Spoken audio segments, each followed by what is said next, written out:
Предисловие. Друзья, цель данной работы – не возвысить какой-либо тайп или тукхум, цель работы – история, повествование и сохранение исторического пути и наследия чеченцев. Все мы равны. К примеру, военный историк Бларамберг, описывая чеченцев, все тайпы и тукхумы, писал: чеченцы – самые жестокие и дикие племена на Кавказе. Они воинственны еще более, чем лезгины. Наши войска никогда не могли покорить эти свирепые племена, несмотря на многочисленные экспедиции, предпринятые против них, и опустошения, которым неоднократно подвергались их земли. Чтобы удержать их в узде, генерал Ермолов учредил новую военную линию, укрепленную крепостями, главная из которых – Грозная, на левом берегу Сунжи. Но несмотря на эти меры, чеченцы не прекратили нарушение наших границ и набеги. Источник – книга Иоганн Бларамберг.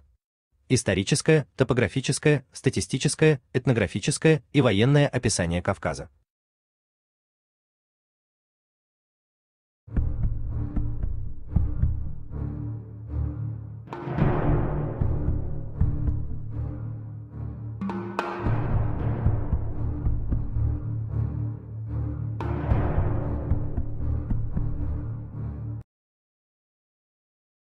Историк Ткачев Г.А. в своей книге писал: чеченцы, ауховцы, ичкеринцы, назрановцы, карабулаки, кистинцы, мелхинцы в сущности составляют одно племя, один народ, Нахче, Ткачев Г.А. Ингуши и чеченцы в семье народностей Терской области. Друзья, в этом труде мы приведем данные про историю мелхинцев и обо всем, что связано с мелхинцами на основе чеченских преданий и других источников. Это будет большая работа на основе трудов абхазского историка Гурама Гумбы, чеченского историка Личи Ильясова и других. Речь пойдет про древнее объединение малх, про мелхинцев, про аланов, да и в целом о всем том, где упоминаются мелхинцы, и не только. К концу работы подведем и небольшой анализ. Мы не утверждаем, что все, что здесь будет изложено, абсолютная правда, информация также для собственных размышлений, выводов. Кому понравится работа, то копируйте, распространяйте. Мы не против.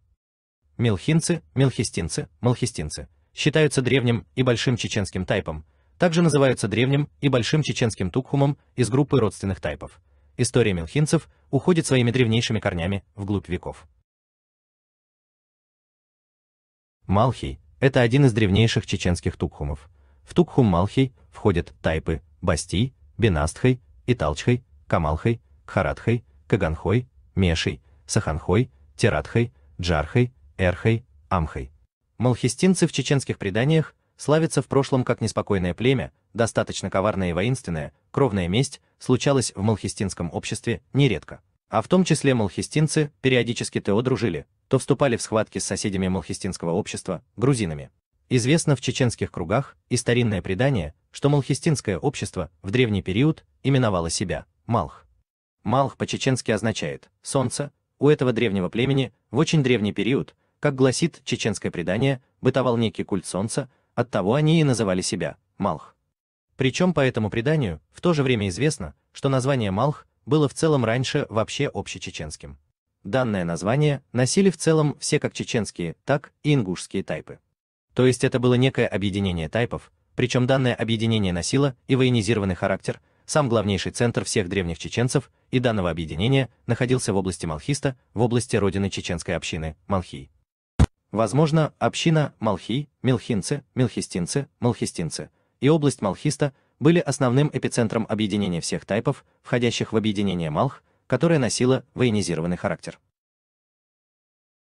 По другому же чеченскому преданию считается, что родоначальник чеченцев, либо части чеченцев, был некий Молкх или Малкх, который жил в соседней с Малхиста области, Майста, в крепости Васеркел. Считается, что от некоего этого предка, жившего в Майста, и произошли чеченцы. Либо часть чеченцев. Племя же Малх, по этому же преданию, в те времена занимала и область Малхиста, и область Майста. Затем эти чеченцы покинули Майста и ушли в Нашха. К данному преданию стоит добавить, что не исключено и то, что данный предок чеченцев, Молкх или Малкх, вероятно, не один человек, а на самом деле это как раз может быть было название племени Малх. А сам предок и его имена, Молкх или Малкх, это уже позднее явление трансформационного процесса повествования преданий из поколения в поколение. То есть таким образом, возможно, что часть племени Малх, которая переселилась из Майста в Нашха, с течением времени в чеченских преданиях трансформировалась в некоего предка, которого звали Молкх или Малкх. Предание также гласит, что уходу этих чеченцев из Майста послужили набеги кочевых племен. Чеченское племя долго проживало в Майсте, но впоследствии они по вынужденным причинам переселились уже в область Нашха, которую многие чеченские тайпы сегодня считают своей прародиной.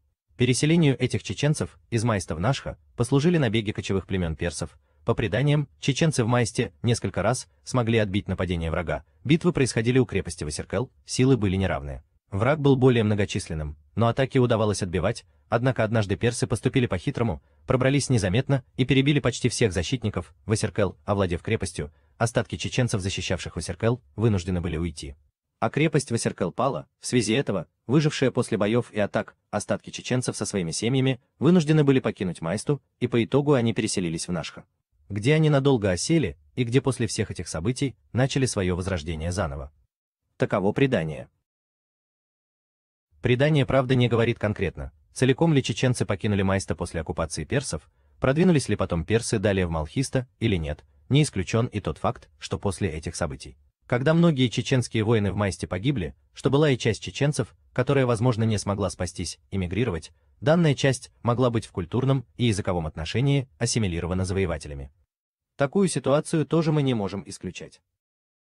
Малхистинский говор входит в так называемый галанчожский диалект чеченского языка. Он известен также как акинско-арстхойское наречие.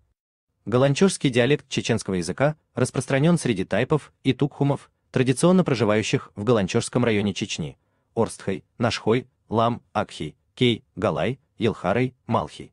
Галанчожский диалект чеченского языка, или он же известный как акинско-арстхойское наречие, объединяет малхистинский, лам, акинский, арстхойский, нашхоевский и другие говоры чеченского языка. Все это говорит о большой и единой близости в древности носителей галанчожского диалекта чеченского языка, или же акинско-арстхойского наречия. Даргинский историк Далгат Башир Керимович в своей книге писал: «Все малхистинцы – члены одного тейпа, малхий, но внутри себя они делятся на ряд более мелких делений – тейпа, гар и некий. В столкновениях с другими тейпами малхистинцы всегда выступают единодушно, забыв свои распри, хотя внутри тейпа все живут друг с другом в страшной вражде на почве, главным образом кровничества. Я должен заметить здесь, что кровная месть и вражда между членами одного тейпа, рода, явление ненормальное для родового быта, и наличие их свидетельствует о разложении тейпа или большого рода на более мелкие родовые группы, гар и некий, и о крайнем ослаблении родственной и прочих связей между членами тейпа. Кровная месть наблюдается в Малхиста в страшных формах, она – господствующий во всей жизни фактор. Там почти нет стариков, так как до старческого возраста мужчины не доживают, кончая жизнь от кинжала или пули. У них даже есть поговорка: когда какую-нибудь фамилию хотят унизить, то говорят: ну, кто они такие? Кого они убили? Кто у них убит? Источник – книга Б. К. Далгат. Родовой быт и обычное право чеченцев и ингушей. Чеченский сайт Грозный информ сообщает: в разных источниках Мелхисту называют на свой лад Мелхиста, Малхиста. Так или иначе, этот край вызывает большой интерес специалистов, как и людей, далеких от исторической науки. По многочисленным данным, первый источник, проливающий свет на быт мелхистинцев, книга о Чечне, вышедшая в 1859 году. Ее автор А. П. Берже отмечал: чеченцы, обитающие на долине, живут большими аулами, дома у них турлучные, внутри чисто, опрятно и светло. Комнаты нагреваются каминами. У горных чеченцев, живущих в верховьях Аргуна, где в лесе чувствуется большой недостаток, дома каменные. Чеченцы, живущие в верховьях Аргуна, живут гораздо беднее. Как упоминается в исследованиях ученых, помимо трудных природных условий, народ жил в атмосфере межродовой вражды. Может быть, поэтому мелхистинцы обладали весьма воинственным нравом, предполагают специалисты. А вот как их описывает российский ученый, доктор исторических наук Ян Чеснов. Работа среди мелхистицев убедила меня в том, что они действительно потомки наиболее сильного в военном отношении подразделения вайнахского этноса арстхойцев, карабулаков. Издревле они населяли Северокавказскую равнину. Глубоко в горах, в Мелхисте, между верховья Аргуна и Мэшихи, они оказались, вероятно, во время опустошительных походов Тамерлана по Северному Кавказу и здесь. Включили в себя исконно горское вайнахское население. В горах мелхистинцы не утратили воинственный нрав. Они же укрывали Орджоникидзе от поимки царской охранкой, поясняет ученый. Примечателен следующий исторический факт. До депортации 1944 В Мелхисте побывал известный чеченский политолог Абдурахман Афтарханов. В труднодоступной горной местности он оказался в поисках убежища от НКВД. Вот что Афтарханов отмечал в своих мемуарах: «В долине мы передохнули, закусили и ринулись на приступ последней вершины, а там уж рукой подать до места назначения. Поздно вечером достигли конца пути. Название местности было устрашающее – Беличи-Шахар, что значит «город мертвых». В стороне от истории и даже от советской власти возвышался аул Малхиста, что буквально означает «в стороне от солнца». Здесь жил Осман из Тейпа Джабраила. К нему мы и заехали. Вероятно, Осман был самым счастливым отцом аула, ибо ни об отце народов никогда не слышал.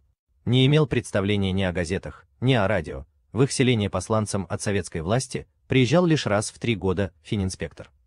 В горной Чечено-Ингушетии представлены, как в археологическом музее, знаки древних азиатских культур и христианского средневековья под открытым небом. Повсюду в горах встречаются городища, склепы, мавзолеи, сторожевые башни.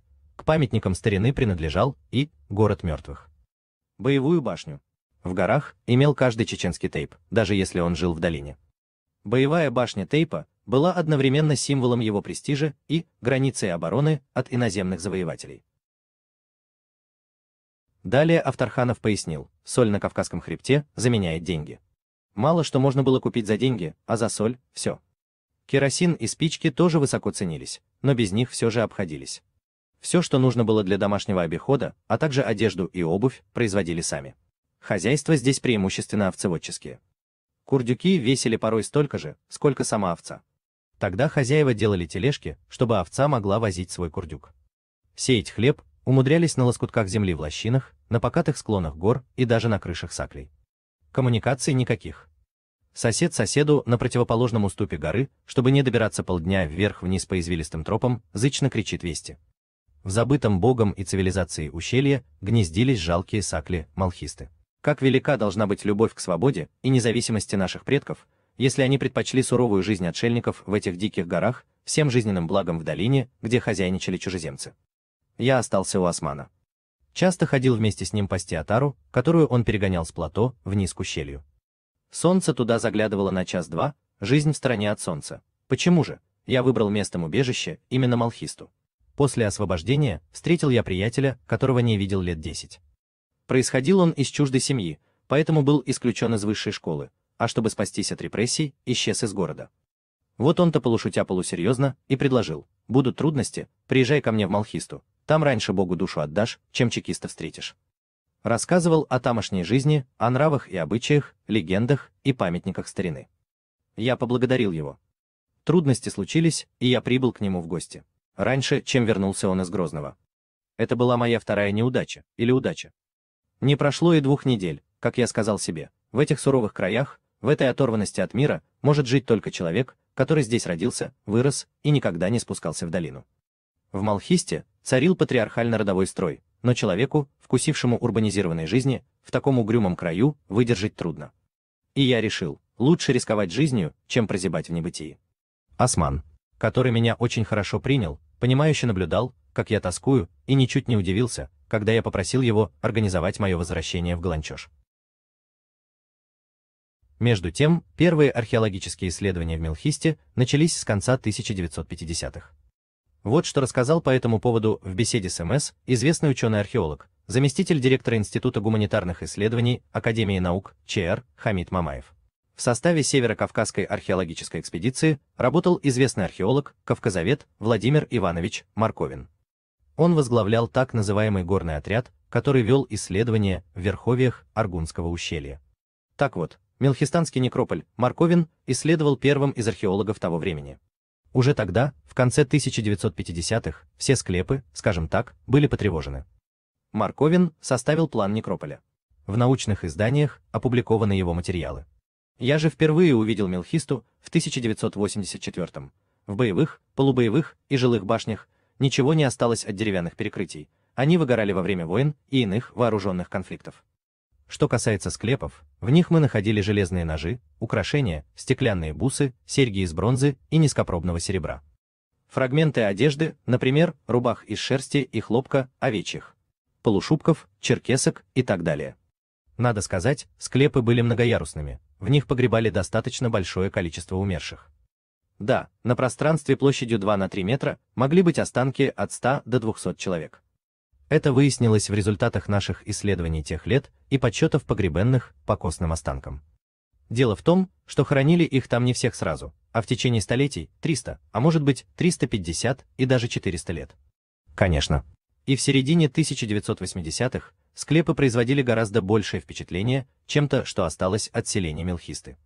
Тем более, что и в советские времена это был безлюдный край, если не считать пастухов, заключил Хамид Мамаев.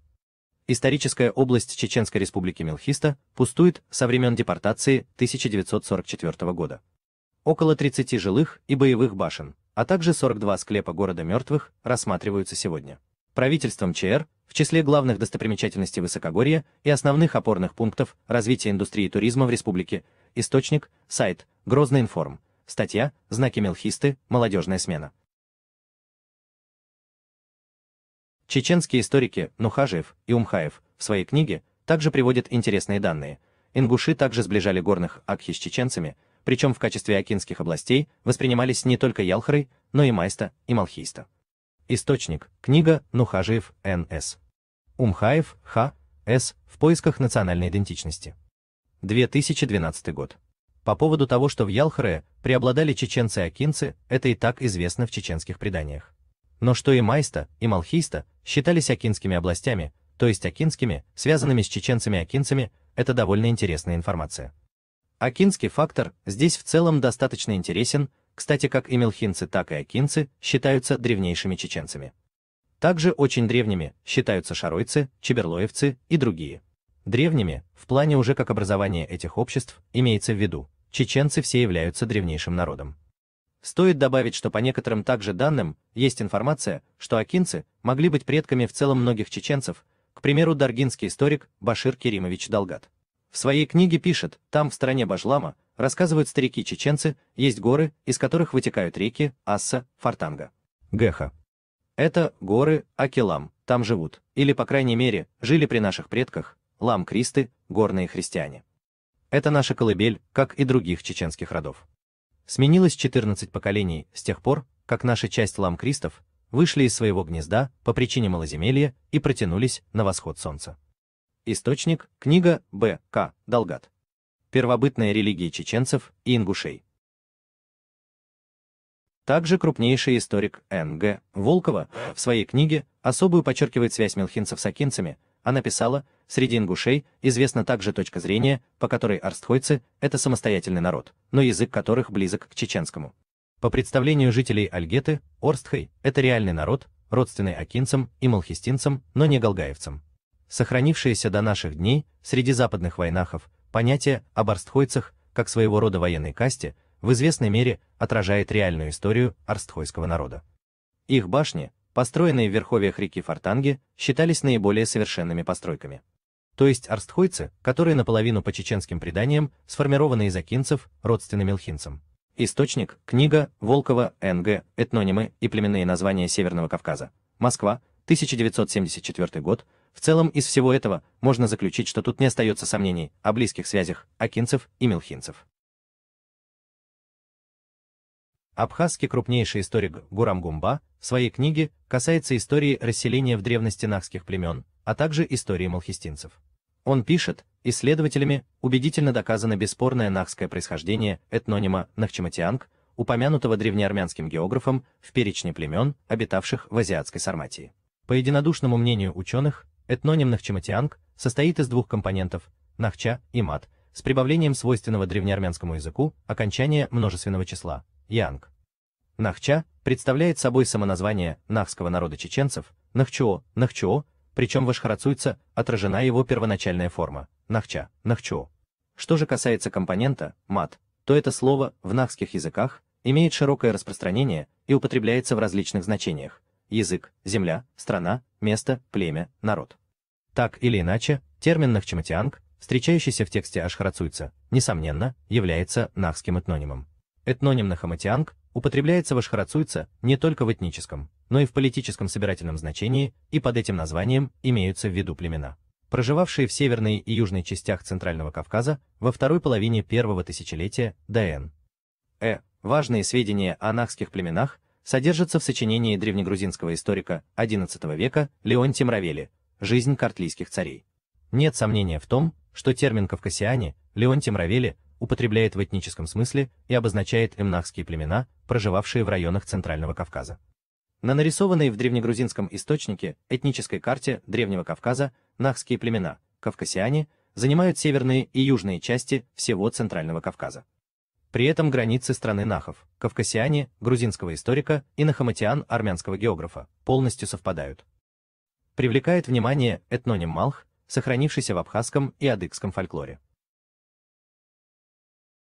В ряде сказаний абхазского нартского эпоса, относимых к древнейшим слоям, абхазские нарты при международных контактах часто сталкиваются с этнической группой, племенным объединением, выступающей под названием Малхус, варианты Мархус, Матхус, где формант ус, является этническим показателем, то есть речь идет о малхийцах, или мархийцах, или матхийцах. Если судить по сказаниям, древние абхазы и малхузы, матхузы, мархузы на протяжении длительного времени находились в тесном контакте друг с другом. Взаимоотношения малхов и абхазских нартов были многогранными. Эти народы вместе совершали успешные военные походы против великанов, отражали нападения полчищ неких рыжих, светловолосых людей, иногда они враждовали между собой, в частности, на почве похищения невест и так далее. Для обозначения какого этноса употреблялось название «малх» у древних адыгов и абхазов. Можно установить достаточно определенно из сохранившегося в современном адыгском языке этнонима «мыщхыщ», которым адыги до недавнего времени называли вайнахов. Следовательно, можно предположить, что, возможно, в прошлой эпохе абхазам и адыгам нахи были известны под именем Малх, Малхус, именем, которое сохранено в древних пластах абхазских и адыгских нартских сказаний. Если в фольклоре абхазском и адыгском название Малх было законсервировано, как это обычно бывает, то в живом языке, в соответствии с законами его развития, этноним Малх в адыгском варианте со временем трансформировался в Мыщх. Этноним Малх в нахской этнонимии находит реальное подтверждение в лице родоплеменной группы Тейп, малхийцев, Малхой, населявших высокогорную историческую область Чеченской Республики, Малхиста, расположенную на левом берегу Аргуна, между руслами рек Мишихи и Бастахи. Нахские малхи также названы среди народов Центрального Кавказа в грузинском письменном источнике XIII века. История и культура малхов, как и происхождение их этнического имени, давно уже представляет большой интерес у ученых. Археологические раскопки в Малхисте обнаружили яркие материальные памятники, свидетельствующие о силе, многочисленности и достаточно высокой культуре этого нахского племени, уходящей вглубь древности. В ущельях рек Мишихи и Бастахи сохранились обломки множества древних сооружений, боевых и жилых башен, некрополей. Поражает своим великолепием древний культовый центр Малхисты Цоинпхьеде. Это некрополь, город мертвых, состоящий из полусотни каменных склепов. Судя по дошедшим до наших дней преданиям, в далекие времена Малхиста была военно-политическим центром и именно здесь. У подножия самых высоких гор, в ущелье, где быстрое течение Аргуна образует широкую дельту, один раз в год собиралось тогда общее вайнахское войско. В настоящее время этноним Малх, Малхий, имеет локально-территориальный характер, и его носители до сих пор проживают в области Малхиста. Однако, как можно будет увидеть ниже, термин «малхий» в древности имел более широкое содержание. Наиболее яркие свидетельства существования культа Солнца у племен Центрального Кавказа проявляются в археологических материалах кабанской культуры. То, что практически на всей территории распространения кабанской культуры обнаруживаются многочисленные предметы, относящиеся к культу Солнца, отражено в научной литературе, поэтому не будем вновь об этом говорить. В качестве примера отметим лишь Сержен-Юртовское поселение, где открыто древнее святилище, расположенное на отдельном холме. Среди предметов ритуального характера здесь также обнаружены жертвенники, глиняные антропоморфные и зооморфные статуэтки, глиняные модели колес, пентадеры с магическими изображениями креста, свастики и спирали. Все эти предметы служат неоспоримым свидетельством присутствия культа Солнца и неба. Антропоморфные и зооморфные фигурки говорят о культе плодородия, также связанном с дневным светилом.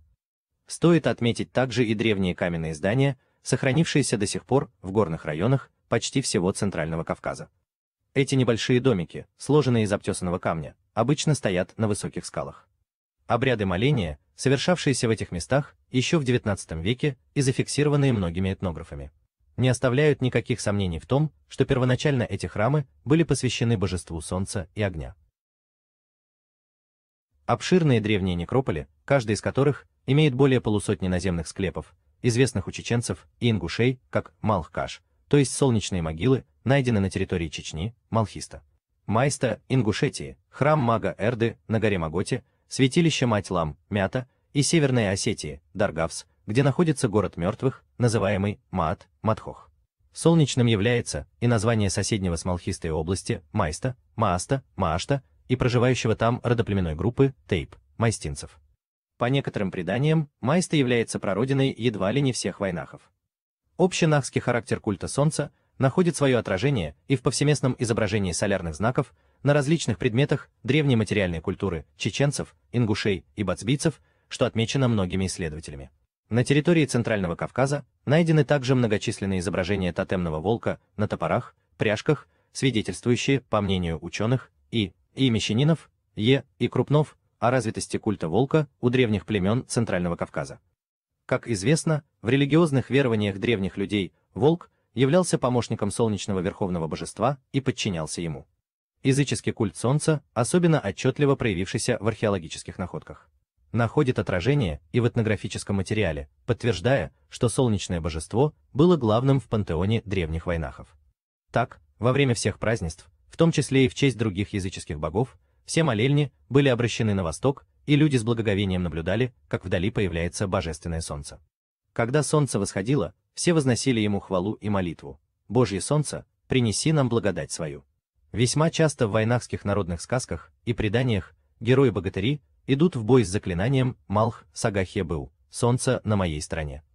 Наиболее яркие свидетельства почитания культа солнца обнаружены в древнем храме мага Эрды на горе Маготе, близ селения Салги, а также в святилищах Мать Лам и Мята на Столовой горе. Довольно веским аргументом в пользу общенахского характера божества солнца Малха являются этногенетические предания чеченцев и ингушей. По одному из вариантов этногенетических преданий чеченцев, записанном А.П. Берже, легендарным родоначальником всех чеченцев был Молх. И.А. Дахкельгов уточняет, что имя Молх восходит к Малх. А по преданию ингушей, легендарным родоначальником всех ингушей является Мага. В данном случае к понятию Ма, солнце, прибавляется, видимо, имя легендарного предка ингушей Га, в образе которого также прослеживаются яркие черты солярного культа. Так, по сказаниям, Га приходится сыном солнцу, Ма носит медную обувь и в критические минуты всегда взывает о помощи к отцу солнцу. Как отмечено выше, древний храм, носящий имя Мага, мага Эрды, был также посвящен солнечному божеству. Все это ясно свидетельствует о том, что имя легендарного родоначальника ингушей также происходит от имени бога солнца. Таким образом, по этногенетическим преданиям, имя мифического прародителя чеченцев и ингушей восходит к понятию Малх, Мага, Матх, Марх, бог солнца. Отсюда со всей очевидностью следует, что культ солнца и огня носил общенахский характер, и бог солнца, Малх, являлся общенахским верховным богом. Как известно, в древности переход имени верховного божества в этноним был закономерным явлением. Названия очень многих племен таят в себе имена богов-покровителей. Можно без особого преувеличения сказать, что имя племени – это имя бога. Следовательно, сохранившийся в древних пластах нардских сказаний абхазов и адыгов этноним Малх свидетельствует о том, что соседним народам, нахи, были известны под именем своего верховного бога Малх. Примечательно, что все варианты названия Малх-Ус, Марх-Ус, Матхус, сохранившиеся в абхазском древнем эпосе, находят свои надежные параллели и объяснения в нахских языках.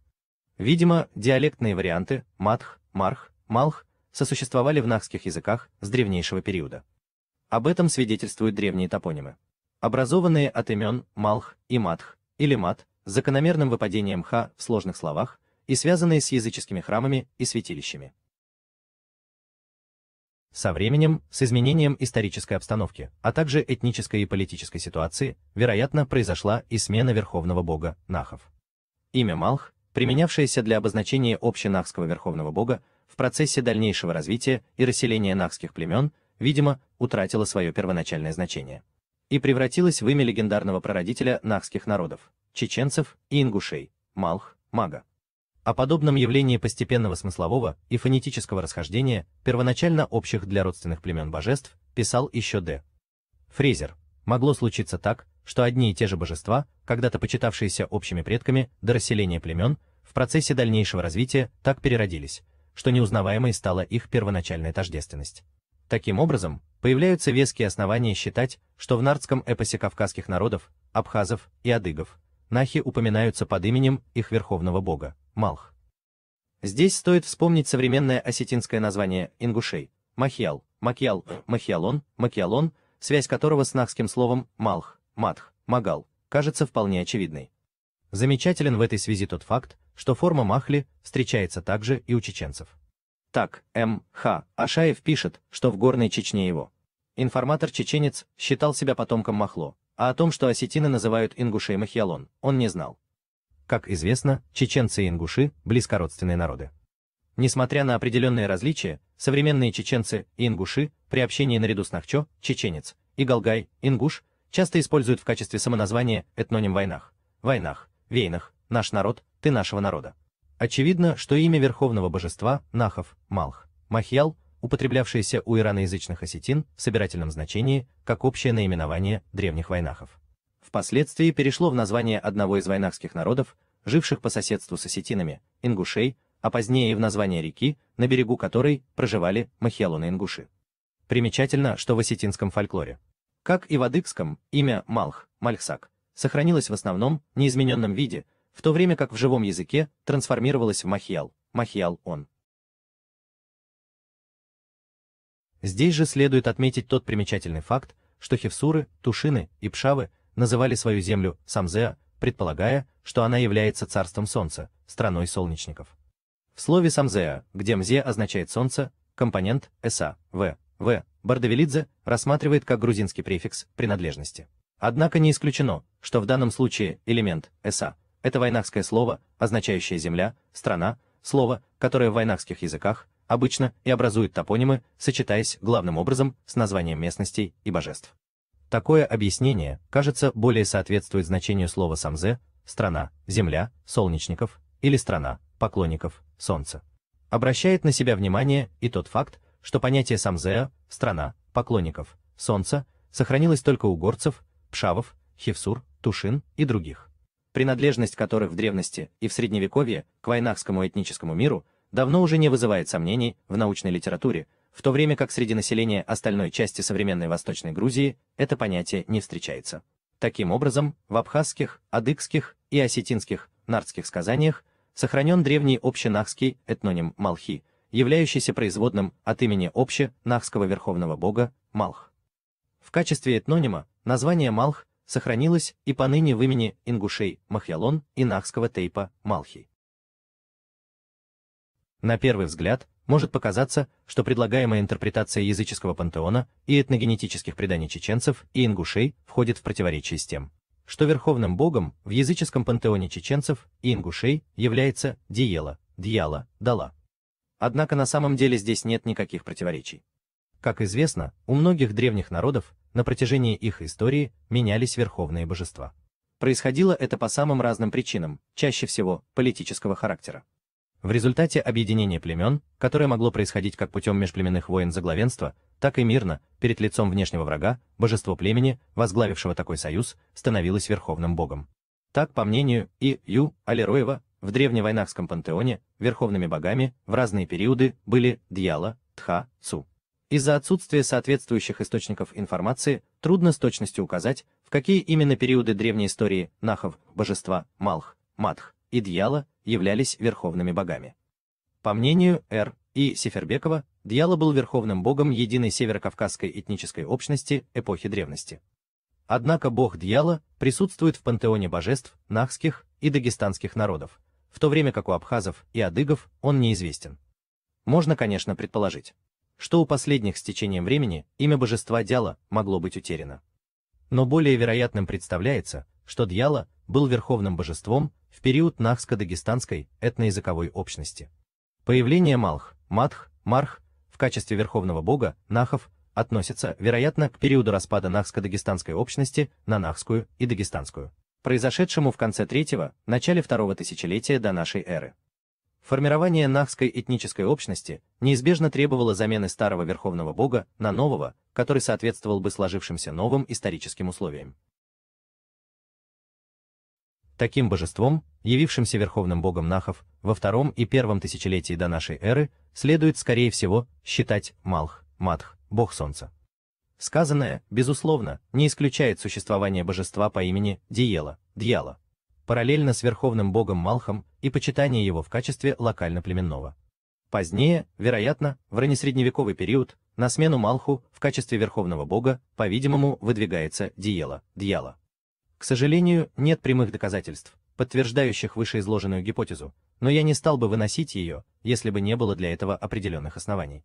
Прежде всего, на факт функционирования божества Малх в качестве общенахского верховного бога на ранних этапах истории указывает то, что имя Малх, Матх, Марх сохранилось в архаичных пластах нарского эпоса кавказских народов, абхазов и адыгов.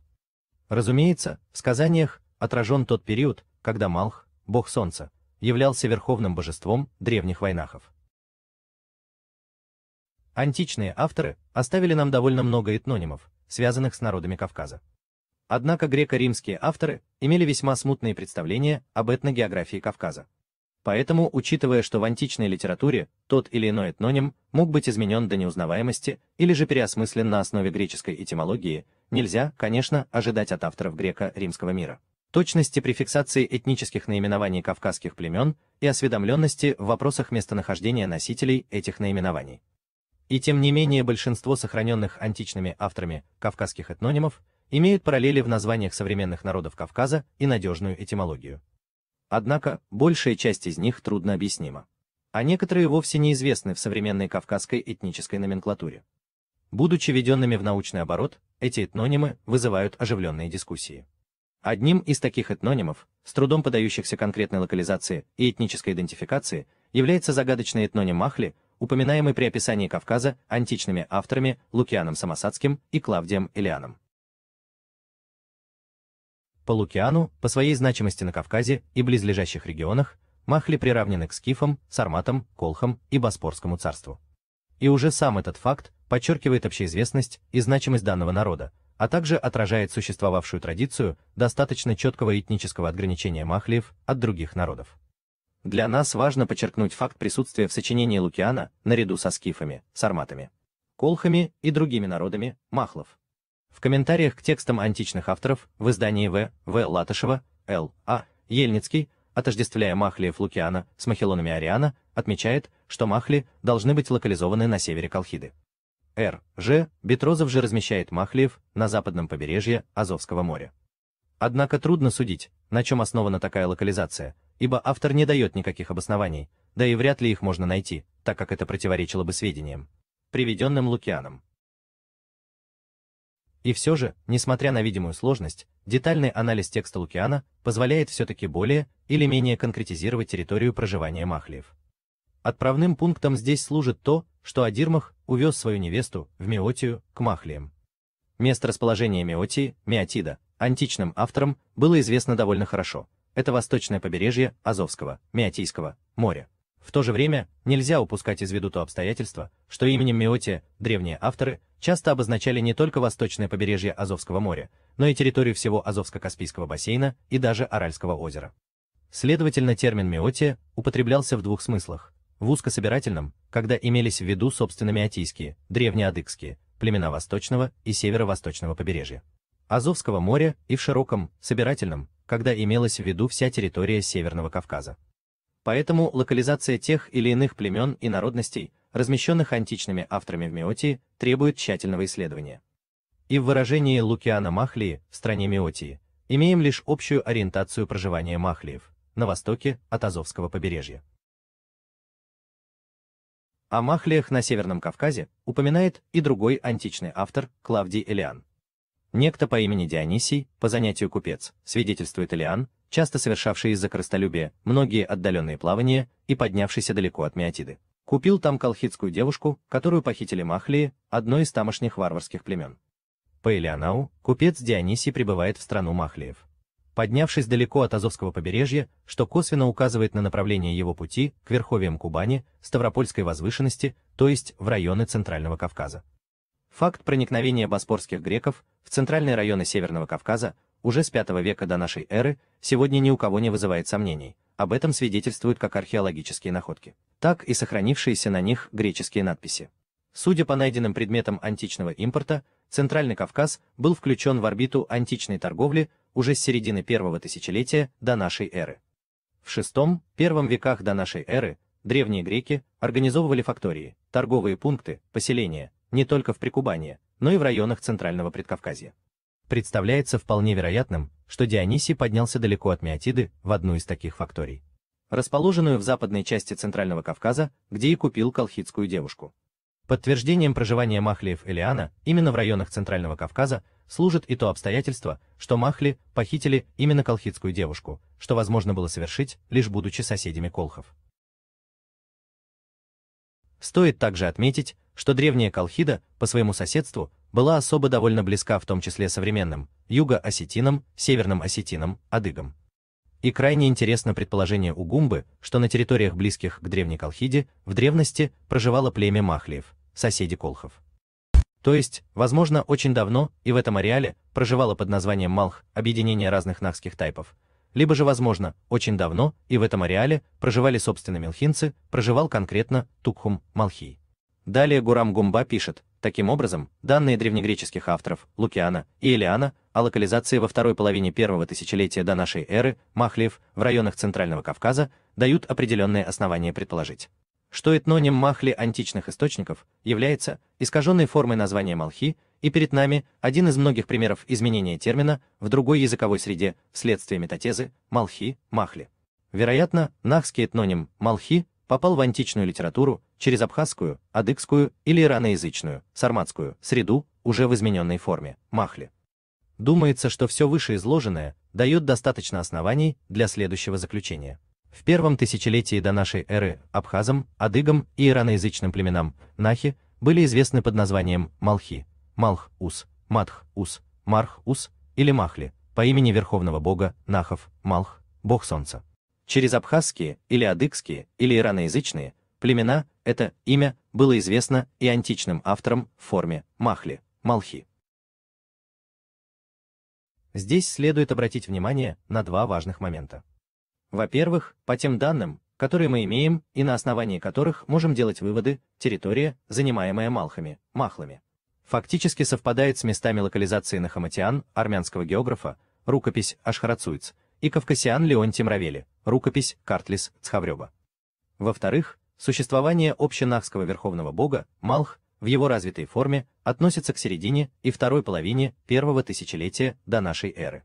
Таким образом, по данным письменных источников, античных, армянских и грузинских, в первом тысячелетии до нашей эры нахские племена проживали на всей территории Центрального Кавказа, включая южную и северную части главного Кавказского хребта, от верховья рек Кубань и Ингури на западе, до подножья Андийского хребта и верховья реки Алазани на востоке. На юге граница расселения нахов совпадала с границей Азиатской Сарматии, проходившей с запада на восток по Игрийскому и Рачинскому хребтам, по северной окраине Лихского хребта, а далее на юго-восток по линии Женвали, Тианети, Квел-Даба.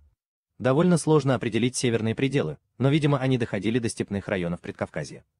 Безусловно, отмеченные границы проживания нахских племен не были фиксированными и зависели от изменчивой военно-политической обстановки, к тому же речь, разумеется, идет только об основных географических ориентирах, в целом принятых в современной науке. В первом тысячелетии до нашей эры вайнахи были известны соседям под различными именами. Древние абхазы, адыги и ираноязычные племена называли этот народ Малхи, Махли, по имени его верховного бога, а в античной литературе это наименование трансформировалось в Махли. В Ашхарацуйца нахи упоминаются под их самоназванием Нахаматианг, в древнегрузинском источнике Картлис Цхавреба, Кавкасиане и Дурдзук. Ситуация, когда один народ известен под несколькими этническими именами, данными ему соседями, является довольно характерной, и примеров тому множество, особенно среди кавказских народов. Это объясняется как разнородностью источников, их использующих, так и языковой и этнической мозаичностью населения Древнего Кавказа.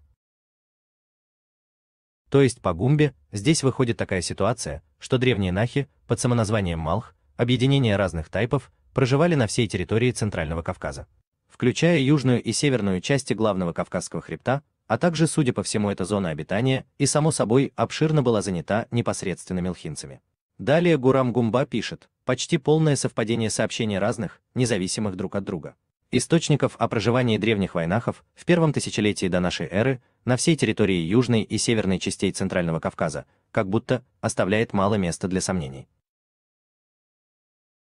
На территории Центрального Кавказа, где по данным различных, независимых друг от друга источников, в первом тысячелетии до нашей эры жили нахские племена, в тот период бытовала знаменитая кабанская археологическая культура. Свое название, кабанская, эта культура получила по месту первых находок, сделанных в 1869 году в селении Кабан, в Тагаурском ущелье Центрального Кавказа, Северная Осетия. Кабанская культура генетически связана с более ранними культурами Кавказа и вызрела из предшествовавшей ей в этих местах северокавказской культуры, корни которой, в свою очередь, уходят в майкопскую и куро-аракскую культуры. Во всех вариантах кабанской культуры отчетливо прослеживается преемственная связь с культурой бронзового периода, а последней – с культурами более ранней эпохи. В научных кругах по сей день не прекращаются дискуссии также по проблеме определения ареала кабанской культуры в целом и ее локальных вариантов внутри общего контура.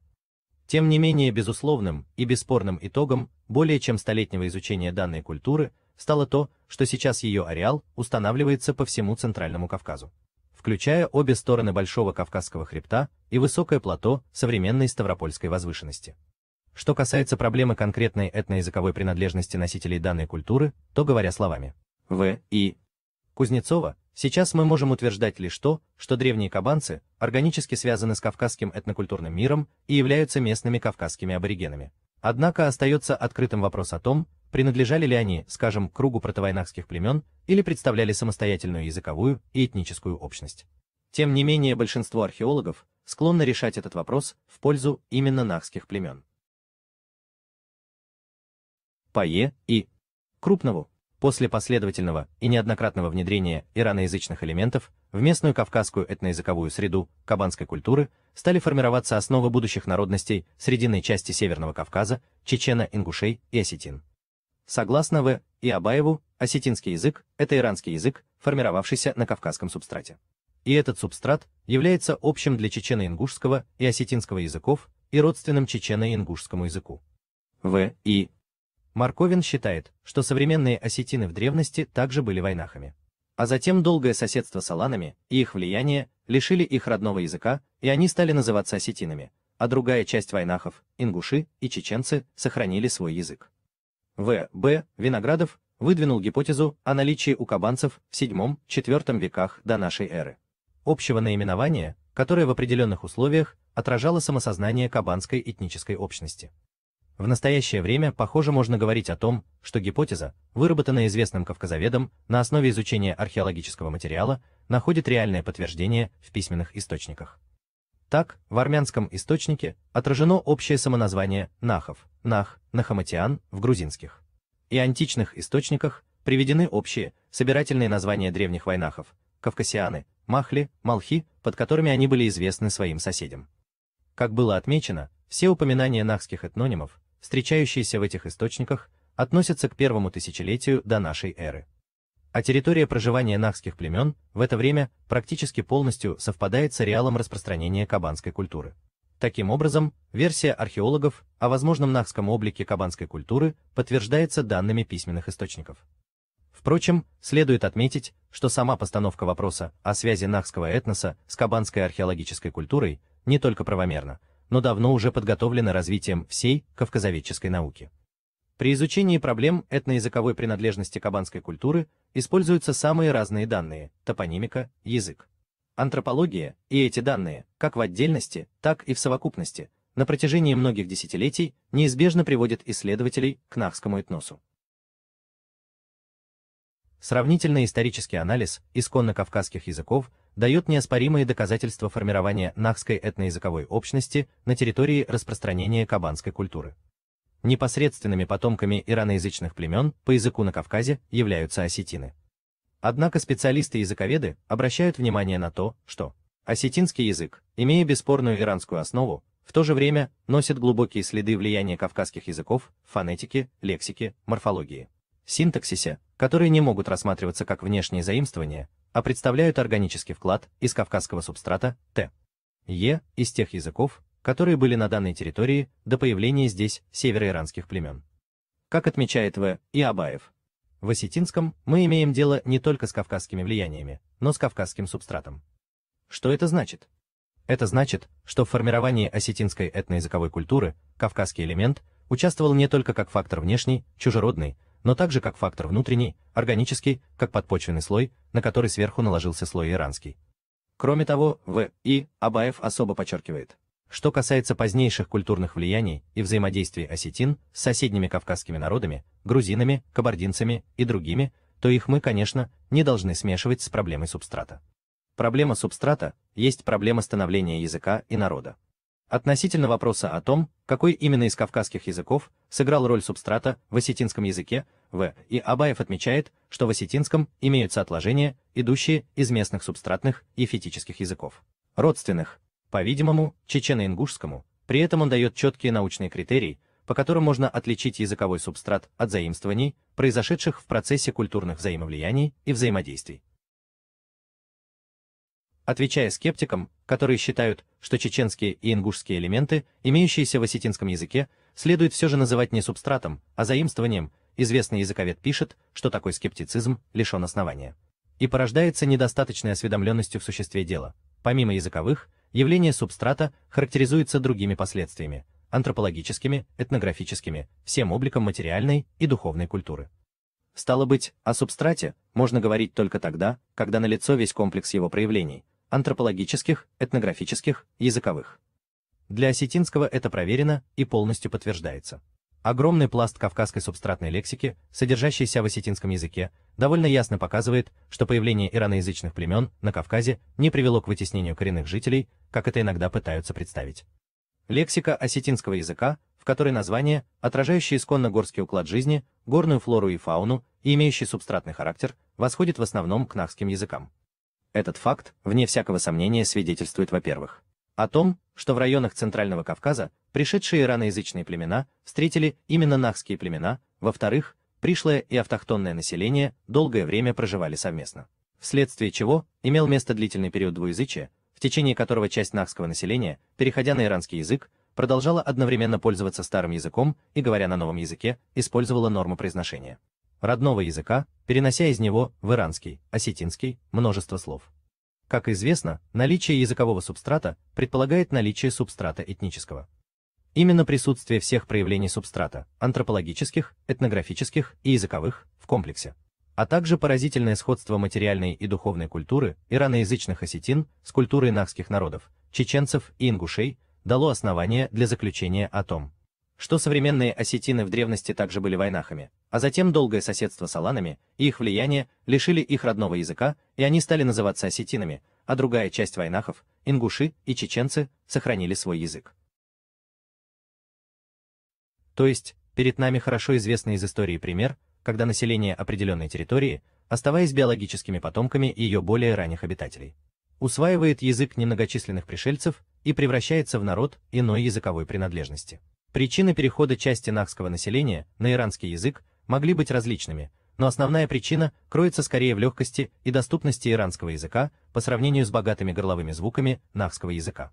В результате ряда научных исследований установлено, что по всей территории Центрального Кавказа, от Приэльбрусья до Андийского хребта, обнаруживается множество топонимических названий, тождественных географической номенклатуре современных Чечни и Ингушетии. В те или иные периоды времени соотношение местных и пришлых элементов менялось, что также не могло не отразиться на характере этногенеза и на некоторых физических особенностях тех или иных народов. Поэтому, казалось бы, вполне естественно, что разные по языковой принадлежности народы, населяющие ныне Центральный Кавказ, должны были бы относиться к различным антропологическим типам. Однако, вопреки всем ожиданиям, результаты антропологических исследований показывают, что народы, населяющие северные и южные склоны Большого Кавказского хребта, относятся к одному антропологическому типу.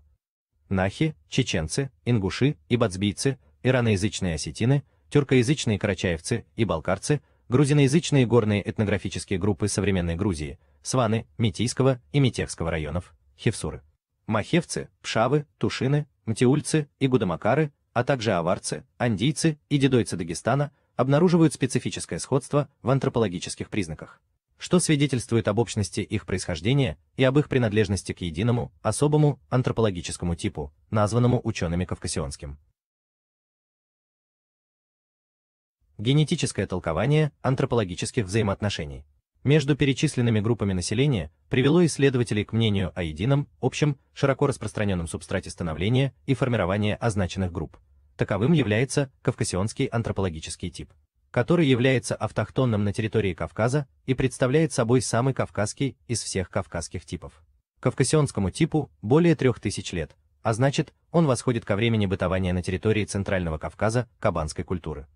Более того, территория расселения носителей кавказионского типа, за исключением аварцев-андидидойцев, почти полностью совпадает с ареалом кабанской культуры. В.П. Алексеев считает, что именно в этих пределах выделяется Центрально-Кавказская этногенетическая область, объединяющая разные по языковой принадлежности, но общие по происхождению народы, представляющие собой потомков древнейшего населения Центрального Кавказа. Из народов, говорящих не на кавказских языках, в нее входят осетины, балкарцы и карачаевцы, физические предки которых говорили, очевидно, на кавказских языках и перешли на иранскую и тюркскую речь сравнительно поздно. Таким образом, ингуши, чеченцы, ираноязычные осетины, тюркоязычные балкарцы и карачаевцы, грузиноязычные этнографические группы современной Горной Грузии имеют общий антропологический субстрат, восходящий к населению кабанской культуры. Здесь возникает вопрос о том, к какому конкретно кавказскому этносу относилось это население, именуемое в научной литературе кавказский субстрат или кавказский компонент. Иначе говоря, какова была этническая принадлежность первоначальных носителей кавказионского антропологического типа в классический период кабанской культуры. Имеющийся материал делает более предпочтительным считать первоначальными носителями кавказионского антропологического типа нахские и родственные им племена. Именно нахская этнокультурная общность, очевидно, стала той субстратной физической основой, на которой позже сформировались перечисленные выше народы Центрального Кавказа. Образование данного типа завершилось задолго до появления на Кавказе индоевропейских, иранских, тюркских и других этнических групп, которые, по-видимому, не оказали существенного влияния на антропологический тип нахского населения, растворившись в устойчиво сформировавшейся кавказионской расе. При этом часть нахов восприняли язык пришлого населения, чем и объясняется принадлежность к единому антропологическому типу различных по языку народов Центрального Кавказа. Таким образом, палеоантропологический материал в полной мере согласуется с приведенными выше данными топонимики, языка, письменных источников и также свидетельствует о том, что в первом тысячелетии до Н.Э. нахские племена проживали в южной и северной частях Центрального Кавказа, то есть в пределах распространения кабанской культуры. Источник. Книга Гурам-Гумба. Нахи. Вопросы этнокультурной истории. Первое тысячелетие до нашей эры. Таким образом, исходя из всего того, что пишет один из сильнейших абхазских историков Гумба, можно в целом полагать, что создателями кабанской культуры была древняя нахская общность, известная как Малх, Малхи, проще говоря, это были древние чеченцы, нахи, древнее объединение из разных тайпов, носившее самоназвание Малх. Само собой, там были и мелхинцы, возможно, даже они там в старину преобладали по численности другие тайпы. Следует отметить и то, что называться аланами могли и местные кавказские нахские племена, вступившие с иранскими аланами в союз. А иранизация части нахского населения могла произойти и повторным процессом, в том числе и из-за оккупации Кавказа Тимуром и размещенных гарнизонных войск Тимура, которые состояли из иранцев в том числе. Также, если следовать Гумбе, можно гипотетически допустить, что, возможно, древней субстратной основой в осетинском языке, до его иранизации, судя по всему, были возможны как раз мелхинцы. Чеченский Тукхум-Малхий, либо это было древнее чеченское, нахское, племенное объединение, известное как Малх, Малхи, куда входили разные тайпы, разные чеченцы, не только предки сегодняшних мелхинцев. Ведь ираноязычные аланы, видимо, как раз и попали в зону их обитания, а всем историкам известно, что осетины как этнос сформировались на Центральном Кавказе. Вообще, честно говоря, у осетин и мелхинцев, надо заметить, некоторые факторы, правда, совпадают. К примеру, осетины говорят, что их предки тоже были солнцепоклонниками и чтили культ солнца. Тот же Даргавский некрополь в Северной Осетии один в один по строению идентичен мелхинскому Цойпеде. что говорить может в свою очередь о более широком расселении мелхинцев в древности, чем сегодня, и о том, что мелхинцы, видимо, когда-то могли проживать и в Северной Осетии, строить там свои постройки и занимать данную территорию. Северные осетины на сегодня это в основном дегорцы, алагирцы, тагаурцы. Правда, на 2024 год по чеченскому ДНК-проекту у небольшой группы мелхинцев, которые сдали ДНК-тесты, была обнаружена лишь гаплогруппа J2. А в осетинском ДНК-проекте преобладает G2A1, но в то же время также на втором месте по численности у осетин есть довольно немало и тех же J2. Надо также учитывать, что мелхинцы – это большой тукхум, и тесты сдали мало человек. Может, в будущем найдется у мелхинцев и G2A1, это тоже не исключено. Кроме того, по чеченским преданиям и преданиям самих мелхинцев, отлично известно, что среди хевсур есть много потомков мелхинцев, перешедших на грузинский язык, а в грузинском ДНК-проекте у хевсур немало и J2, и G2A1. Не стоит забывать также и то, что глубокий ДНК-анализ показывает часто родственные связи и у носителей разных гаплогрупп. В общем, тема, конечно, долгая и сложная. У чеченцев, помимо прочего, надо отметить, также есть коренные G2A1 с древними чеченскими корнями. К примеру, чеченец-шуанинец из рода Шуоной по ДНК показывает, что возраст образования его G2A1 около 5000 лет назад, и там чеченские шуанинские корни.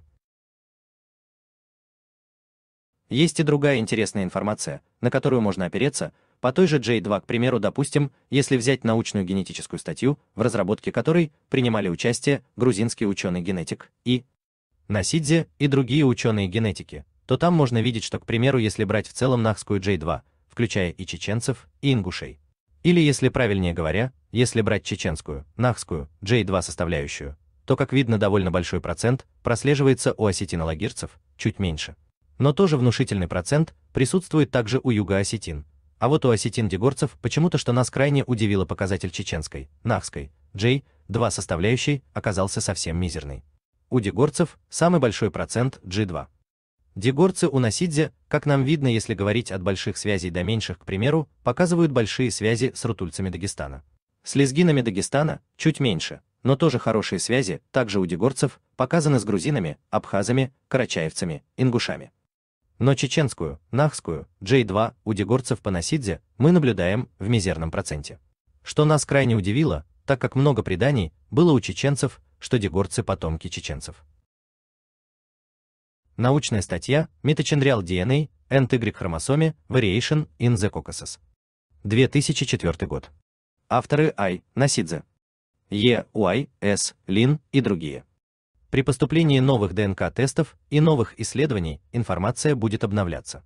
Однако касаемо той же G2, есть и другая информация. К примеру, есть и коренные чеченские G2 с сугубо чеченскими ветками, корнями, причем у чеченских G2 стали обнаруживать довольно древние корни по веткам. Как мы уже объясняли, к примеру, у чеченца-шуанинца из рода Шуоной, по генетическим данным, стало известно, что его G2A1 образован 5000 лет назад, и также у него чеченские шуанинские корни.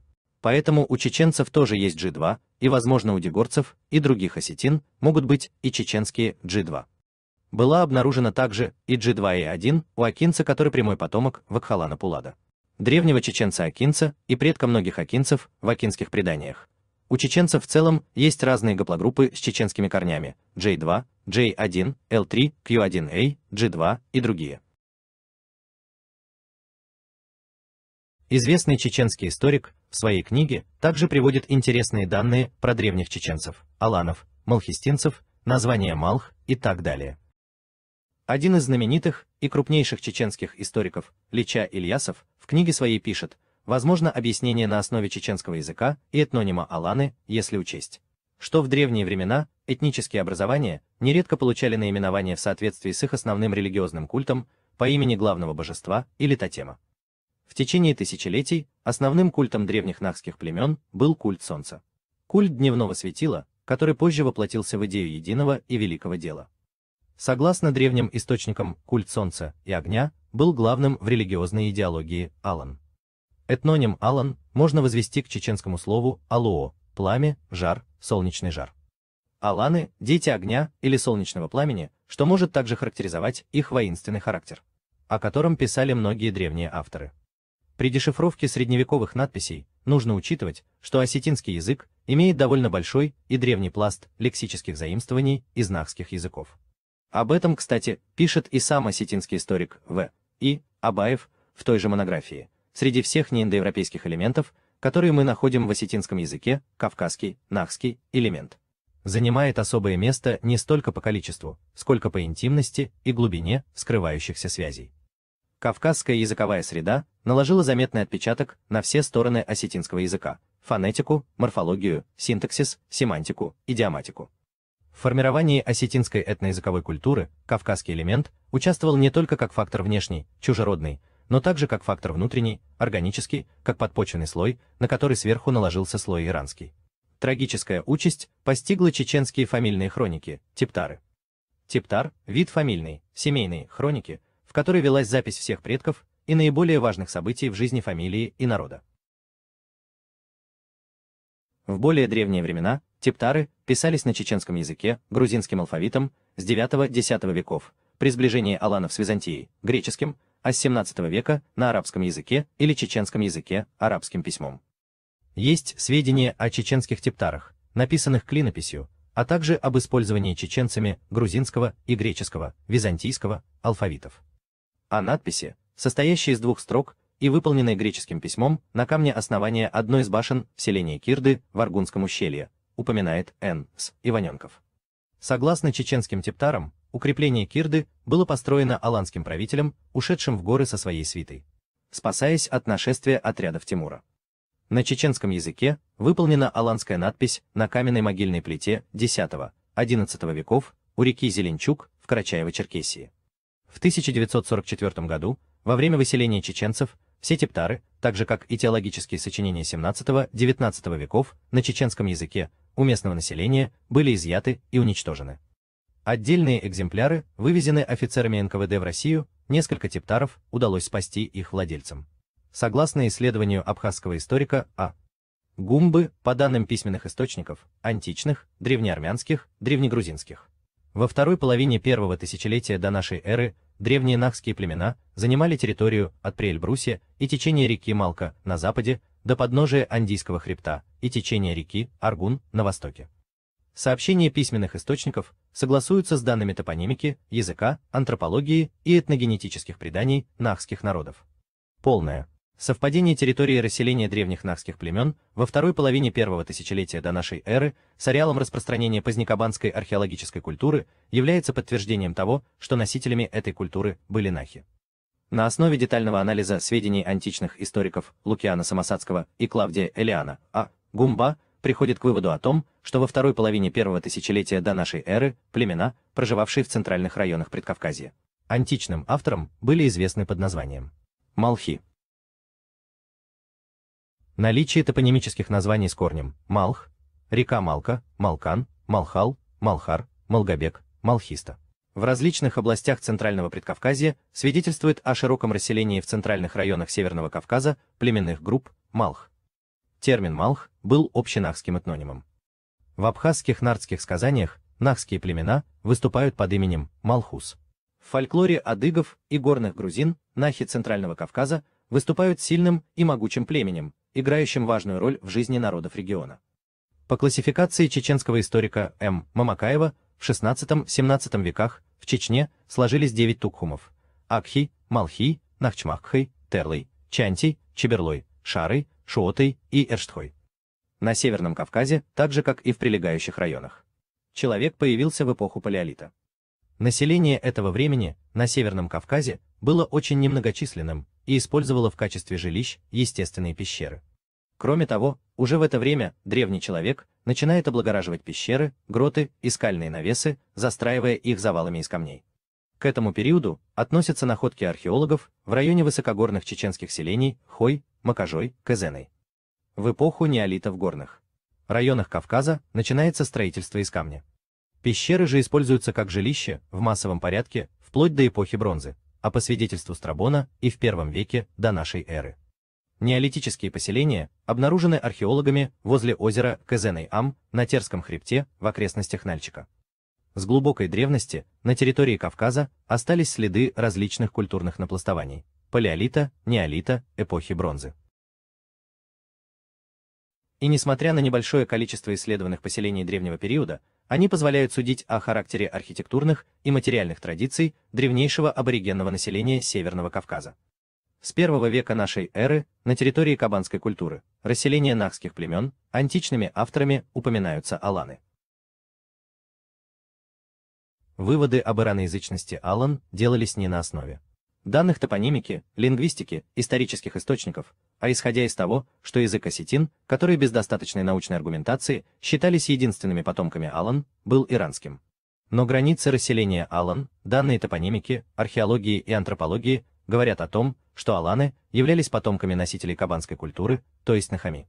Уже во II веке нашей эры Алания воспринимается как единая территория, а аланы как одно из могущественнейших племен Северного Кавказа, в руках которого сосредоточены стратегические пути из Европы в Закавказье. Чеченские башни отличаются большим разнообразием форм отдельных деталей. Это прежде всего может быть подтверждением того, что их строили в разные периоды времени. Наиболее ранние по времени постройки башни имеют сходные черты с башенными сооружениями Карачая, Балкарии, Северной Осетии. Это говорит о том, что в определенный период времени эти районы относились к единому ареалу материальной культуры. С развитием на территории расселения нахских племен кабанской археологической культуры начинается строительство так называемых циклопических построек, жилищ и прочих строений из громадных каменных глыб. Развалины циклопических построек сохранились в разных районах Чечни, в селениях Никарой, Баулой, Цыча, Ахк, Хаскале, Орсой.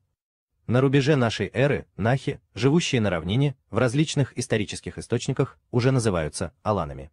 Со II века Алания упоминается как единое образование, оказывающее значительное влияние на соседние страны и народы. К VII-IX векам границы аланского государства простирались от Дагестана до Кубани. Фортификационное строительство на его территории достигает в это время наивысшего развития. Арабские источники IX-X веков пишут о многочисленных городах и крепостях Алан.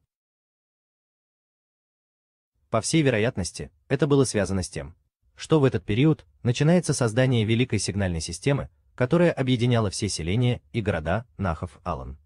Чеченские жилые башни по основным параметрам не отличаются от ингушских и осетинских, но значительно превосходят их по размерам и количеству этажей. Жилые башни были распространены в горных районах Чечни, Ингушетии и Северной Осетии. В меньшем количестве они встречаются в Кабардино-Балкарии и Карачаево-Черкесии. Кроме того, жилые башни в качестве жилищ были характерны для северных районов Грузии, граничащих с Чечней, Хевсуретии, Тушетии и западнее для Мтиулети, Хэви и Сванетии. Ичкерия и Чеберлой были районами, которые чеченцы заселили сравнительно поздно, по крайней мере, после ухода оттуда войск Тимура при их миграции с запада на восток. До их появления в этих местах, согласно фольклорным источникам, жили арстхойцы, этническая группа чеченцев, о строительных традициях которых в этом регионе ничего не известно. Хотя по преданию они тоже жили в башнях, и строительство легендарной башни Навруз-Гала приписывается им, в Чеберлое жилые и боевые башни имели широкое распространение почти во всех районах. На границе с Дагестаном боевые башни и укрепления Хой, Кезеной, Харкарой были построены правителем, который был послан туда из Нашха. Множество башен, жилых и боевых, в Чеберлое было разрушено во время Кавказской войны. В течение сравнительно короткого периода времени здесь было несколько крупных восстаний и против Шамиля, и против российских войск. Все эти восстания были жестоко подавлены, а селения, жители которых принимали в них участие, разрушены. С особым рвением и воины имама, и российские солдаты уничтожали башни. Их руины до сих пор можно видеть во многих уже опустевших селениях Чеберлоя и соседних районов. Башенами, то есть состоящими из одних боевых и жилых башен, были почти все селения в Горной Чечне к западу от реки Шаро-Аргун, в Шарое, Майсте, Мелхисте, Терлой-Мохке, Нашхе, Аке, в ущелье Тазбиче, Аргунском ущелье, в ущелье реки Фортанга. В работе многих авторов утверждается мысль о том, что различные фортификационные сооружения в Горной Чечне были порождением родового строя, являясь собственностью рода или тейпа. Народные предания и исторические источники связывают строительство замков и крепостей с именами местных феодалов. Так, например, крепость в селении Кезеной, согласно фольклорным материалам, была построена правителем Чеберлоя Алдом Гези, присланным сюда из Нашха Мехк Кхелом. Строительство жилых и сторожевых башен, а также цитаделей начинается еще в аланскую эпоху, особенно в IX-XI веках. А возведение замков и башенных комплексов приходится на XV-XVI век, когда территорию Чечни покинули сначала монголо-татары, а затем и отряды Тимура. Это было время социально-экономического возрождения Чечни после гибельных для нахских народов набегов кочевников. Нашествие монголов в XIII веке привело к утрате могущества Алании, государства, основным этносом которого были нахи, предки современных чеченцев. Именно походы Тимура привели к значительной перекройке карты Северного Кавказа. Нахские племена, населявшие западные и центральные районы Кавказа, были вытеснены из районов тысячелетнего проживания или окончательно ассимилированы ираноязычными и тюркоязычными племенами. Следует заметить, что тюркизация западных нахов, алан, началась еще в X-XI веках. И при появлении монголо-татар на Северном Кавказе среди алан северо-западного Кавказа уже присутствовал определенный тюркский элемент. Окончательная иранизация нахов Центрального Кавказа завершилась только в XV веке. Особую роль в этом процессе сыграли ираноязычные гарнизоны Тимура, разместившиеся у ключевых горных проходов Центрального Кавказа. Древний нахский субстрат Центрального Кавказа сохранил и материальную культуру, и антропологический тип, но утратил свой язык. Подобные процессы не являются единичными и присущими только данному региону. Например, в римских провинциях, причем не только в ближайших к Италии, но и в таких отдаленных, как Дакия, местное население утрачивало свой язык под влиянием римских гарнизонов и начинало говорить на латинском. Но на заимствованный язык метрополии накладывались особенности местных наречий, что привело впоследствии к образованию новых, так называемых романских языков.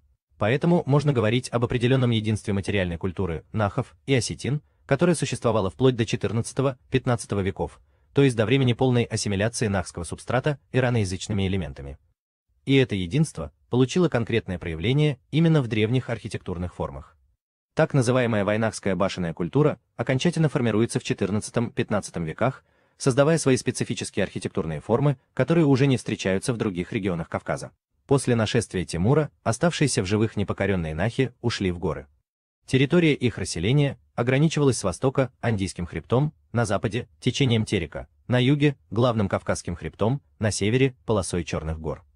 На этой территории формируется новая этнокультурная и языковая общность, которая уже в наше время получила название вайнахской, и на ее базе окончательно складывается единая материальная культура. И в частности, один из ее видов – башенная и склеповая архитектура. Еще во времена нашествия монголо-татар и Тимура начинается миграция отдельных нахских племен уже внутри этой территории. Она направлена и на восток, в сторону Ичкерии и Чеберлоя, и на запад, в ущелье Армхи, и на юг, в Грузию. Активный период этой миграции завершается к концу XV – началу XVI века. Именно тогда складываются новые территориальные общности. В горах Чечни и Ингушетии, и по всей видимости, начинается экономический подъем, который приводит к резкому социальному расслоению чеченского общества.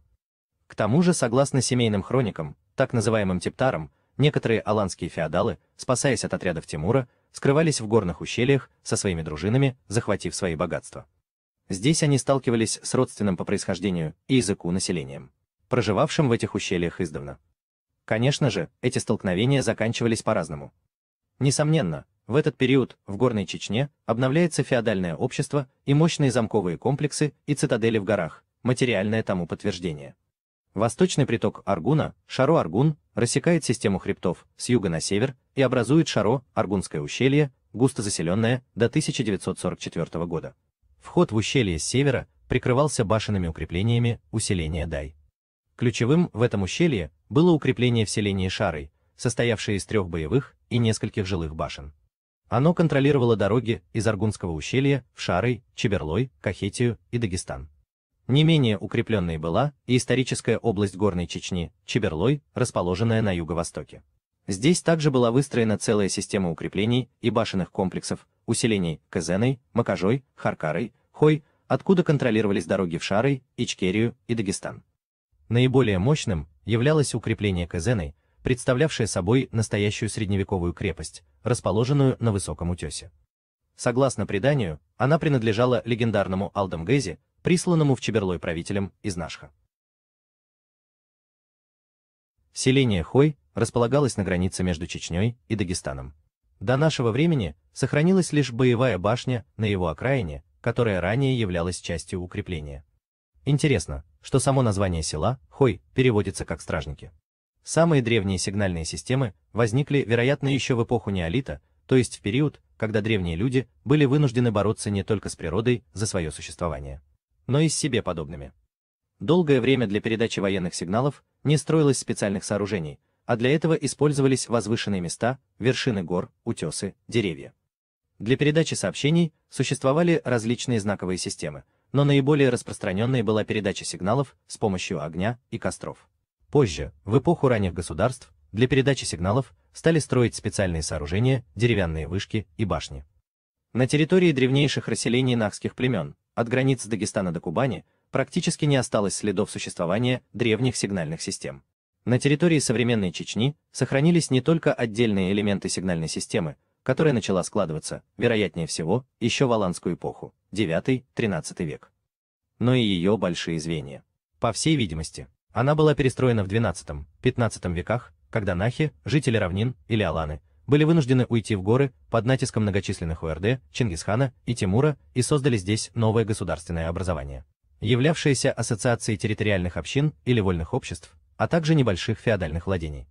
В единую систему были объединены селения Шароя и Чеберлоя, которые через промежуточные башни были связаны с сигнальными башнями Аргунского и прилегающих к нему боковых ущелий. Погребальные сооружения, наряду с жилыми и боевыми башнями, относятся к наиболее многочисленным средневековым постройкам в горных районах Центрального Кавказа. В горах Чечни существуют два крупнейших на Кавказе некрополя – Васеркел в Майсте и Цай-Пхеда в Мелхисте. В каждом из них насчитывается более полусотни каменных склепов. Кроме того, небольшие группы склепов, а также одиночные погребальные сооружения сохранились на территории почти всей горной Чечни, от ущелья Фортанги на западе до течения реки Шаро-Аргун на востоке. В восточных районах Чечни, Ичкерия, Чеберлой подобных сооружений не сохранилось, но существует множество надмогильных слепообразных памятников, являющихся реликтами древней склеповой погребальной культуры. Петроглифы, магические знаки на башенных постройках и склепах, широко распространены по всей горной зоне Чечни. Ранее считалось, что они встречаются главным образом в восточных районах, пограничных с Дагестаном. На самом деле их немало на башнях и в Аргунском ущелье, и западнее, в Нашхе и окрестностях озера Галанчош. Ученые считали, что петроглифы возникли в эпоху активного строительства башен и склепов, то есть в XI-XVI веках. Но самые последние исследования показали, что они гораздо древнее и имеют сходство со знаками, нанесенными на керамику и металлические изделия племен кабанской культуры начала первого тысячелетия до нашей эры. Среди кабанских знаков встречаются почти в аналогичном виде и лабиринт, и двойные спирали, и солярные знаки различного вида, в том числе свастика с закругленными и прямоугольными концами, человеческая ладонь, змеевидные изображения, фигуры людей и животных. Такие петроглифы можно видеть на многих башнях горной Чечни, в Мелхисте, Аргунском ущелье, в Чеберлое. Чеберлой – историческая область, расположенная на юго-востоке Чечни. Топоним Чеберлой восходит к чеченскому Чеба-Аре, ровное место, котловина, а Лой является топонимическим суффиксом. У некоторых тейпов, живущих в районе Чеберлоя, сохранились предания об их происхождении из западных районов Чечни. Так, по преданию тейпа Макажой, их родоначальником был Турач, переселившийся в эти места из Нашха. В русских источниках впервые Чеберлой упоминается в документах XVI-XVII веков, как Чебрил, а жители этого края называются шабутянами, шубутами, так же, как и их соседи по Шаро и Чинти-Аргуну. Особенности материальной культуры этих районов свидетельствуют о существовании на этой территории дочеченского субстрата. По всей вероятности, вплоть до конца XV века на территории Ичкерии и Чеберлоя жили другие племена, которые затем были большей частью вытеснены, а частично ассимилированы чеченцами в их передвижении с запада на восток. В ареале обитания древних нахов в это же время существовала так называемая кабанская культура. Вероятно, эта миграция была длительной, так как в преданиях местных жителей говорится о том, что до поселения их предков в этих местах жили арстхоевцы. Так, согласно полевым материалам, записанным здесь в Кабычевым, первыми насельниками в Чеберлое были эрстхойцы, потом пришли стрелки из Лука. Стрелки из Лука, по преданию, прибыли из-под горы Нашаха, расположенной в верховьях реки Рошничу. Вначале в качестве разведчиков нашахойцы выслали 3 человек, но местные жители убили их. Тогда для отмщения прибыл целый отряд, который выстроил укрепление на месте нынешнего селения Хой. С этих пор нашахойцы прочно овладели Чеберлоем. Из Нашха был прислан в качестве правителя Чеберлоя, согласно преданию, и легендарный Алдамгези, который выбрал в качестве резиденции селение Кэзэнэй, где выстроил сильно укрепленный замок. Руины его сохранились до сих пор. Религиозные действия и праздники в Кэзэное сопровождались общественным пивоварением. В чашечном камне в помещении толкли ячмень для ритуального пива. Подобный камень можно видеть рядом с жилой башней в селении Туга, в Майсте. Жители Чеберлоя одними из первых среди чеченцев приняли ислам. И, вероятно, поэтому здесь не сохранилось, в отличие от других районов Чечни, склеповых захоронений. Но тот факт, что здесь очень много склеповидных надгробий, говорит о том, что они были распространены в свое время и на этой территории. Во времена имамата Шамиля чеберлоевцы оказали жестокое сопротивление попыткам имама вести шариат в своих обществах. В ответ Шамиль вел в Чеберлой войска, состоящие из аварцев и андийцев, и восстание было потоплено в крови.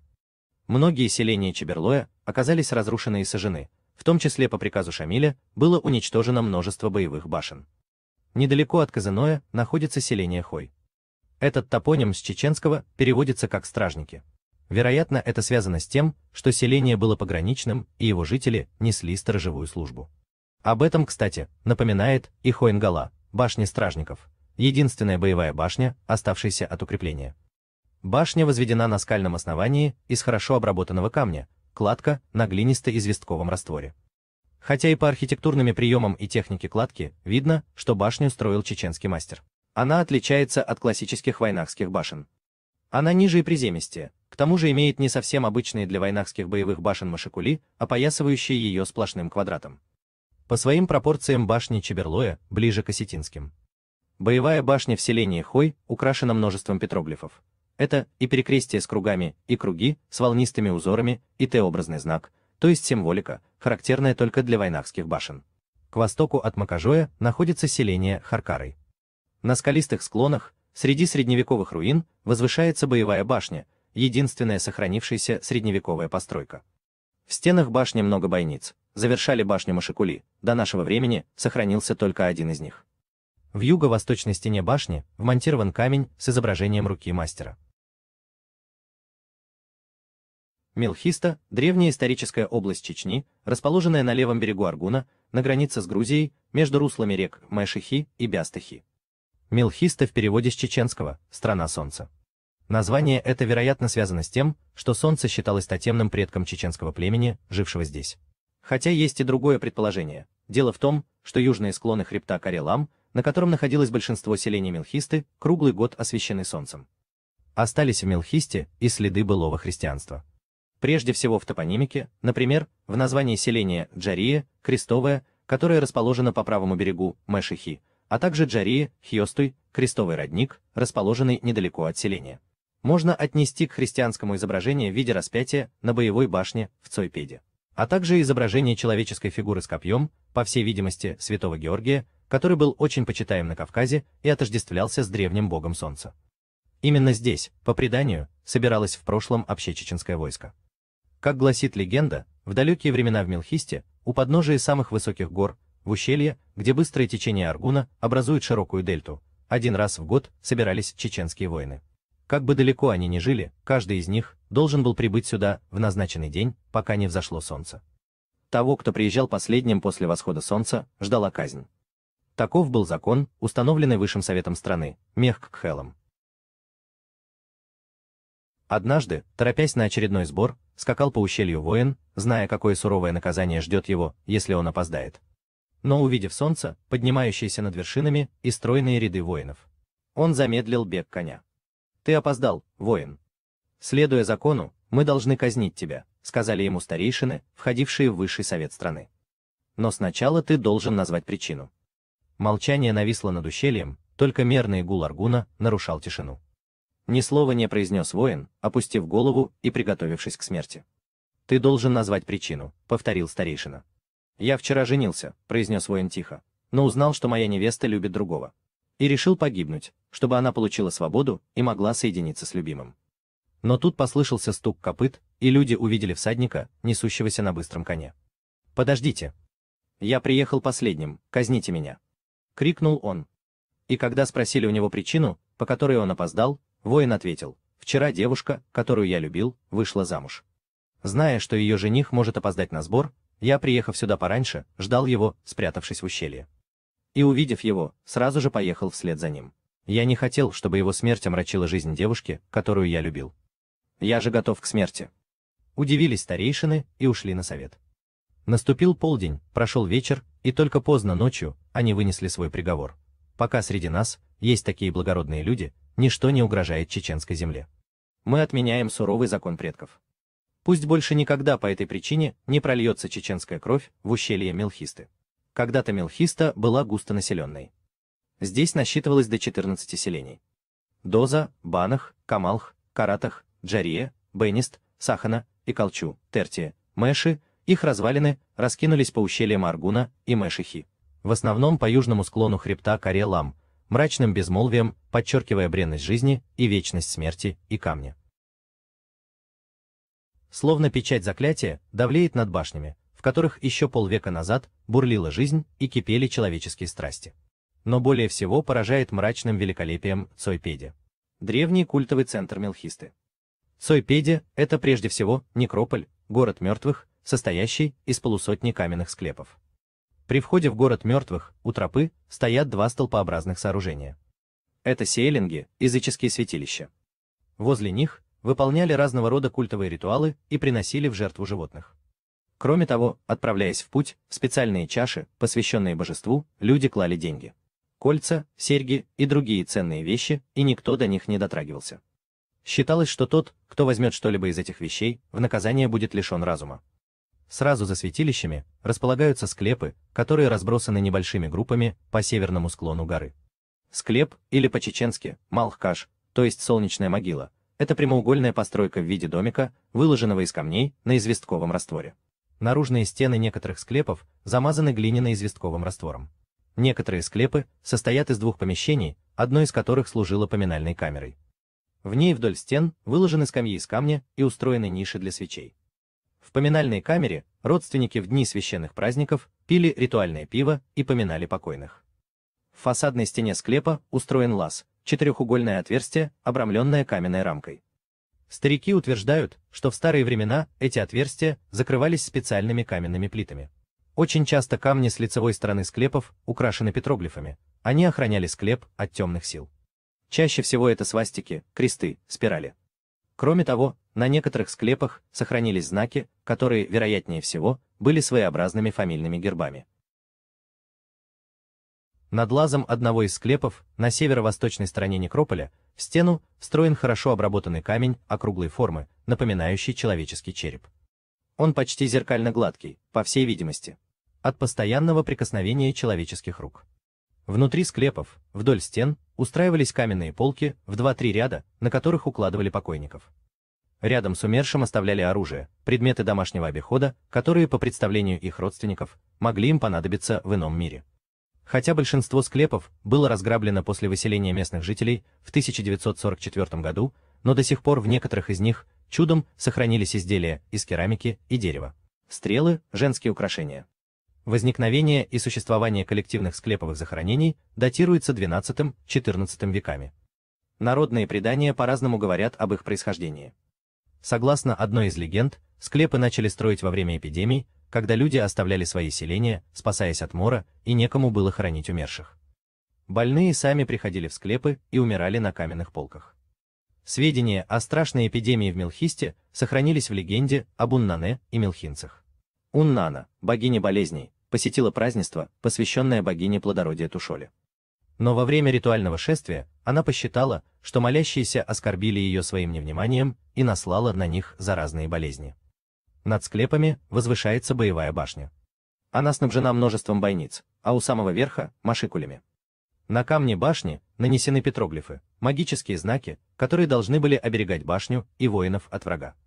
К югу от города мертвых находилось прежде селение Цойпеди, отделенное от некрополя прочной каменной стеной, примыкающей к башне. Это было большое по масштабам горной Чечни селение. Как говорят старики, в Цойпеди из одних только ворот выезжало 60 воинов на одинаково серых конях. Оно было очень хорошо укреплено. С северной стороны его прикрывала боевая башня и высокая каменная стена, с юга – высокий, неприступный обрыв, с юго-восточной стороны, над Аргуном, возвышается мощный замок. Селение Цойпедя было разрушено в результате междоусобной войны. Как рассказывает легенда, 3 месяца осаждали его враги и не могли взять. В Цойпеде жила девушка, возлюбленный которой находился в стане врагов. Поздней ночью она поднялась на стену и указала осаждавшим безопасный проход со стороны пропасти. Враги ворвались в селение, и оно было разрушено до основания. Вследствие удаленности от равнины и хороших естественных укреплений и фортификационных сооружений, построенных по всему Аргунскому ущелью, до Мелхисты редко доходил внешний враг.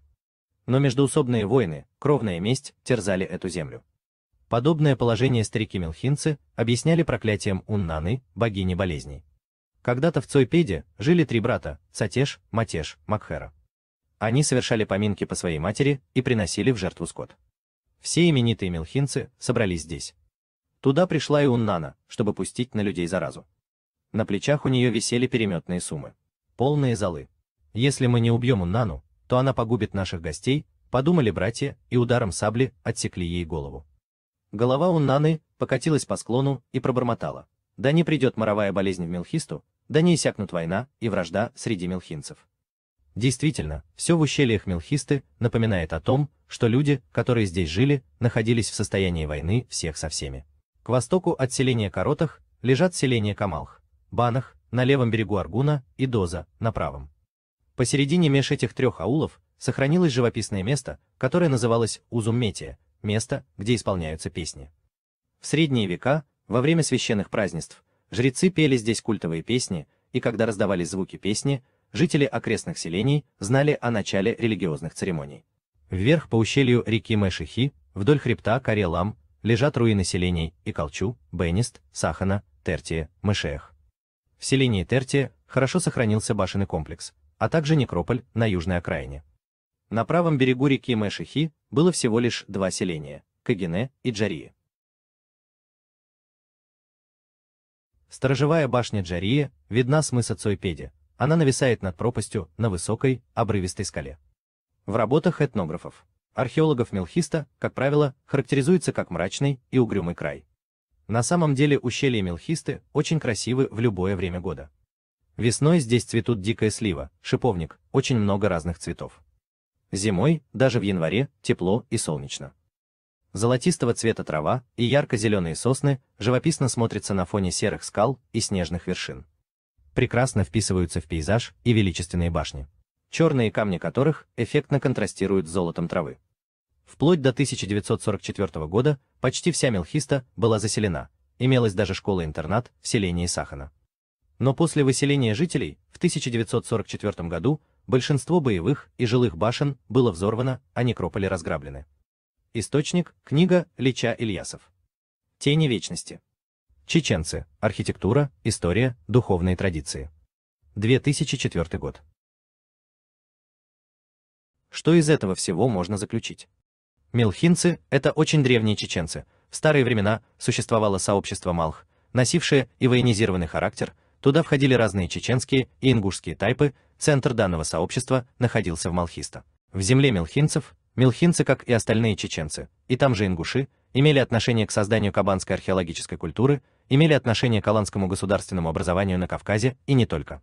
Есть потомки мелхинцев среди хевсур в Грузии, а также зона влияния, как видимо, и расселение мелхинцев в древности была, по всей видимости, намного шире, чем сейчас.